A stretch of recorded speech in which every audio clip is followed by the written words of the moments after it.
Hello and welcome to Atop the Fourth Wall, where bad comics burn. It might have been last month, but we're still gonna honor the start of the blog I posted on before doing the show proper with the annual Youngblood review. Last time on Youngblood Strikefile, two stories were present. One where we saw a prequel to Badrock's presence on the team, where shortly after he was transformed into his current form, he got restless and escaped his father's laboratory into a sewer. There, he encountered some kind of man-eating monster, which is where we'll pick up today. Also, a story where Combat grits his teeth, shoots things, and we're supposed to care about him for some reason, even when he talks about how much he enjoys torturing small animals. Dude, what you don't understand is that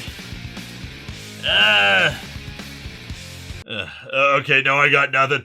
Yeah, I don't like Combat anymore. Give his huge guns to someone who is decidedly more gnarly than he is. So let's dig into Youngblood Strikefile number 6 and see if there are any other pleasant revelations like that waiting for us.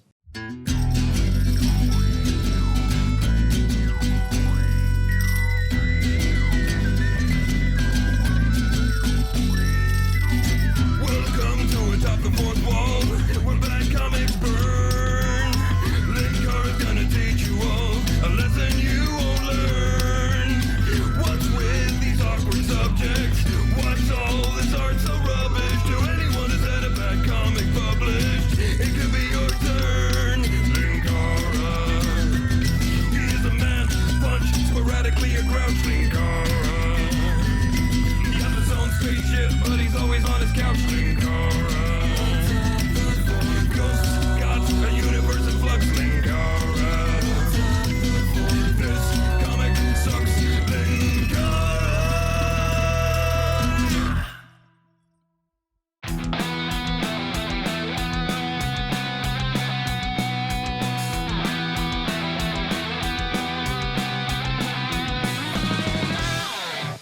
The cover is fine, kind of good actually. This lady, who we have barely seen so far in Youngblood, Masada, apparently has size-changing powers and she has grown giant-sized, storming down a street as people flee from her like she was a kaiju. Meanwhile, the expression on her face is less, "Roar, I'm a monster!" and more, "Damn it all, I'm stuck in traffic and the fleeing people are making it worse!" We open where we left off in the Badrock story. The Day After, Part 2. I mean, Youngblood does routinely feel like a nuclear explosion of bad, so accurate title. Meet Thomas John McCall. Pardon the smell. As early as 24 hours ago, his life was virtually indistinguishable from any number of American teenage boys, or any number of American adults who peaked at that age. He was awkward and shy and deathly uncomfortable around the mysterious but oh so alluring members of the opposite sex. But then he mentioned Warhammer to them and suddenly common ground was reached. He had few friends and he hated school. His parents, particularly his scientist father, did not understand him. Probably would have helped if he spoke a word of English, but still.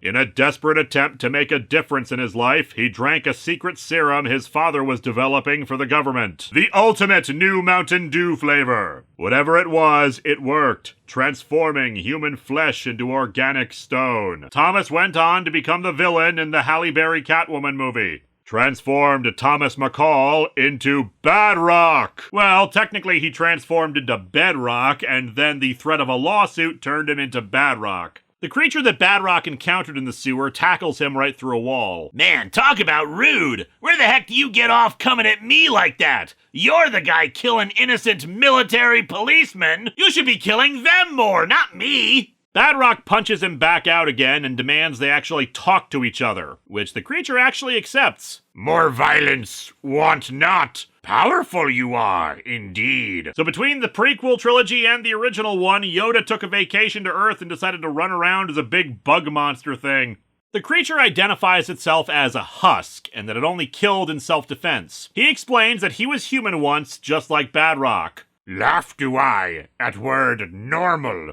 Man's words. Woman's words say that I'm a hottie. He explains that he was tricked into participating in some kind of experiment that would make him better. Make me better it would, through radiation and something else. Now radioactive am I! Be good that can't be! He was transformed into his insect-like appearance while others who were experimented on died. They tossed aside Husk, I guess assuming he was dying too, but of course he survived and has been seeking his own solitude and freedom since. Oh my gosh, is this the kind of stuff my dad does? I can't believe he'd connive people into believing they were sick just to turn them into things like this poor guy. You should be paying them at least. Husk offers Badrock the chance to join him, but he says his parents wouldn't be very happy about that, although he also thinks his dad might be able to help him. However, Husk refuses to let him leave, so they're forced to fight again. Over to his dad, the military have called in Youngblood to investigate because of the threat to security at the installation, noting that Badrock did injure the security guards outside his room. If at all possible, we'd like to prevent the number of injuries from escalating much higher than that, although I don't think there's much risk of that unless he ran into some kind of mutated bug man or something.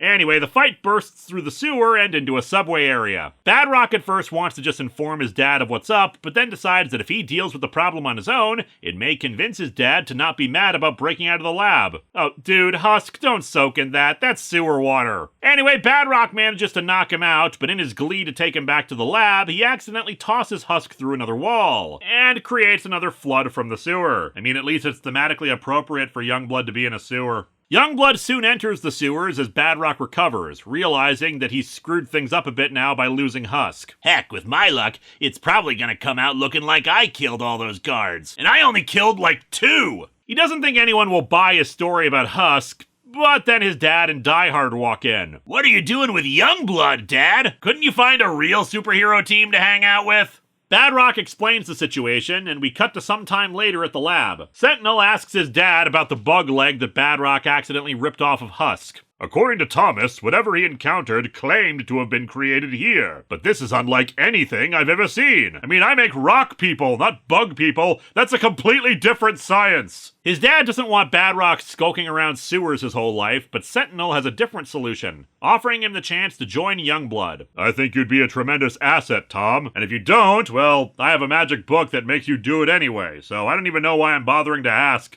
Badrock is, of course, excited by this, and we end the story with him wondering what he should call himself, even citing the name change from Bedrock to Badrock. And you know what?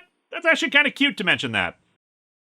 After a Team Youngblood poster by Chris Sprouse and Carl Story, we get our second tale for the issue, focusing on Masada. We open this story, from the same cloth, with Masada asking Sentinel where she should put down a new generator. Forget the generator, Masada. You have a visitor, so you should probably put on some pants. The guy there to see her is from the Mossad. Sturm, I know him, and he knows the Mossad and I don't get along these days. God, you make one joke about the lady having asymmetrical knee pads, and that's enough to ruin a friendship. Sturm explains that he's there about an old friend of hers, Sibakai. She goes looking for him at a restaurant or two, and Sibakai spots her as she's doing this and runs off in a rush. Hey, that's him! And he very stupidly drew attention to himself to the point where I might be able to catch him. Damn, he's such a good agent! She's unable to, of course, and we soon learn that Sibakai left the Mossad and is intending on assassinating a black anti-Semite leader named Hashim. This magazine helpfully informed us about him on this cover. Hashim, prophet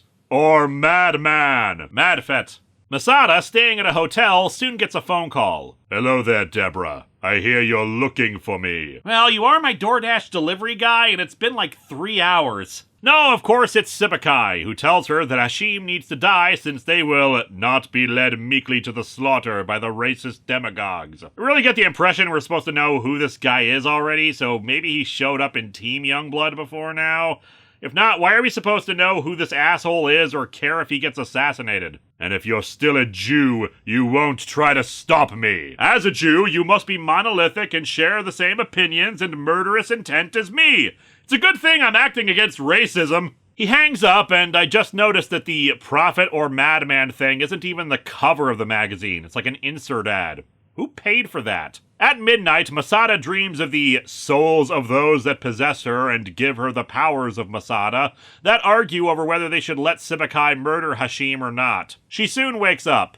Spirits Spirits, please, let me handle this on my own. I mean, you people were the ones who suggested my superhero outfit, so your judgment is already a little in question. The next day, we meet this Hashim guy, and he's already a piece of work, talking about the Jewish conspiracy, while Masada is trying to point out that his life is in danger. Then again, it's hard for me to take her seriously when she decided to put on a huge yellow trench coat like she was Jubilee of the X-Men. Or she borrowed it from Charles Barkley, Earth's greatest warrior and detective. Hashim starts giving his racist speech, and Masada notes that he's made himself an easy target. Sibakai is evidently a master of disguise, and he could be working with someone else who makes the attempt by proxy. However, she soon spots, based on the shape of Sibakai's head, a single bald guy who pulls out a Bible with a gun inside it. Masada quickly grows giant-sized, absolutely shredding the coat as if she was made of knives, and gets in the way of the shot. It gets her in the arm, and Sibakai runs outside. She pursues, this panel's artwork of her face looking suspiciously like the same art used on the cover. She smacks Sibakai away and orders him to surrender. You betrayed me, Deborah!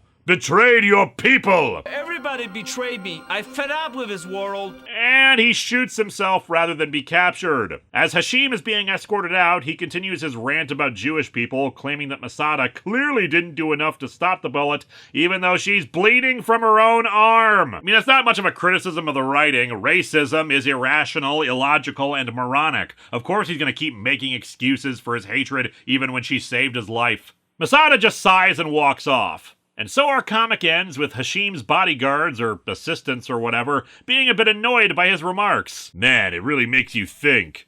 Yeah. Yeah?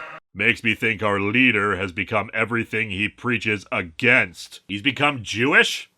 Anyway, this comic half sucks. The Badrock stuff is fine. I don't find it particularly compelling, but as an origin story for how Badrock joined Youngblood, it's not terrible. We get some interesting nuance about his emotions. It sets up some potential plot threads with regards to Husk and his dad's lab, and the action is not the worst with this team. Like I said, it's not anything special, but it isn't painful. The Masada story, though, is meh at best. As I mentioned, I don't know if Hashim showed up in Team Youngblood or something before this, but the problem in a story like this in making the person the hero is trying to defend so despicable is that the audience might not care if the hero succeeds or not. Sure, there's probably a good reason why we shouldn't want the racist asshole to survive, but it should mean something important for our hero. And unless Sibakai was also established elsewhere first, I equally don't have anything to care about with him. Even his connection to Masada is tenuous at best. We know they worked together and might have been friends, but that's pretty much it. There's more emotional depth to her asking the floating soulheads to stop bugging her than there is going up against an old friend. Sure, she's got some emotion when he kills himself, but that's it. And who knows if this gets followed up on in any other issues of Youngblood. And hell, I already don't know anything about Masada. We're gonna get to more Team Youngblood in the future, but I somehow doubt we'll be getting anything that interesting about her that recontextualizes this story. It doesn't help that the pacing is off. Everything goes by really fast, and we're given no opportunity to really get into the situation. Youngblood's Strikefile continues its tradition of one story good, one story bad, but neither one being worth getting emotionally invested in. Next time, back to Patreon-sponsored reviews as we look at a few episodes of the Midnight Burger podcast.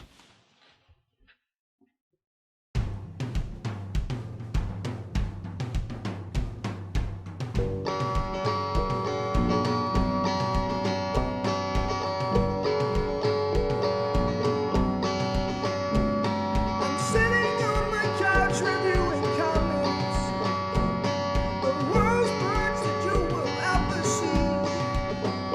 It's sad that comic book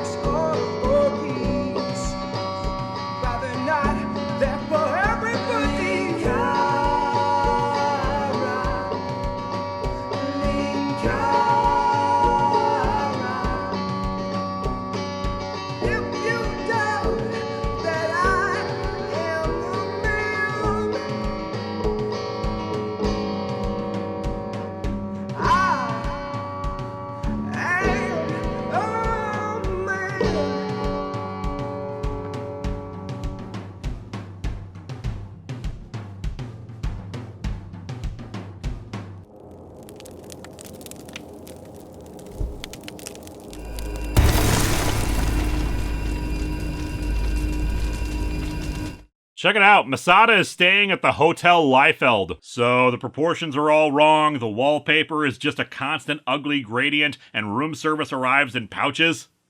Hello my friends, please take a moment to like this video, subscribe to the channel, and click the bell for notifications on new video releases. If you'd like to support future videos, you can check out my Patreon, buy merch from the store NV link in the description, or check out the t-shirts available from Teespring. Thanks for watching!